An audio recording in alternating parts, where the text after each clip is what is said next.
Internet of Things, that's all hype.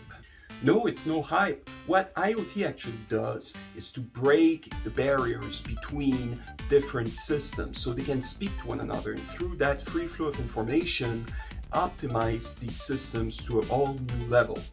Want an example? Did that ever happen to you when you were waiting for the bus? Hey, il fait fret. Est-ce qu'il y a un bus? Now, the reason why you go to the bus stop in advance is because you don't exactly know when the bus will come by. Sometimes it's a little bit early, sometimes it's much later. So you have to give yourself a buffer, right?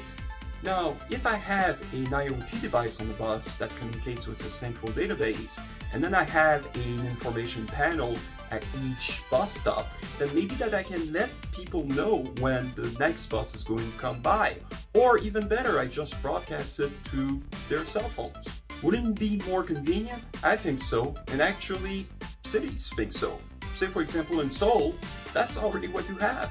But this is just a beginning. Consider, we can interface that system with the traffic light in the city to ensure that the buses get priority. So to shorten the time of transit between 2 points. Now that's great. Well, maybe not if you're a motorist though. Yeah, I admit it's not nice, but we want to encourage people to take the bus, or use that information to optimize the network itself. Say for example that you know that there are a lot of people waiting for a certain bus at a certain location. Well, maybe it's time to add more buses dynamically.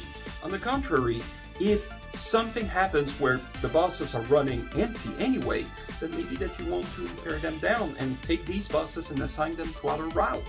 This is not possible on the cheap because we have the networks, the software, the hardware that makes it all happen and work together. Bro, there must be a bad side to all of this, right?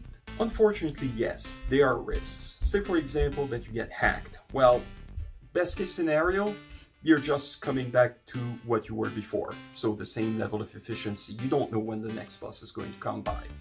But if, for example, you have access to the traffic light system and now somebody somewhere thinks it's a good idea to make them all green at the same time, well, now you have much more of a problem in your hands. Oh, and here's the other problem. The more systems that you have connected together, the greater the optimization you can get out of that overall system, right? But that also means it multiplies the angles of attack for a malfeasant organization or a lone hacker, a lone wolf. So yeah, sure, IoT is real and it does deliver on its promises, but it will need to be implemented smartly, efficiently, and also responsibly. These systems will need to be maintained. If there are exploits that get found into the internet stack or whatever, they need to be fixed quickly and efficiently. If they are not, then we might run into a few problems.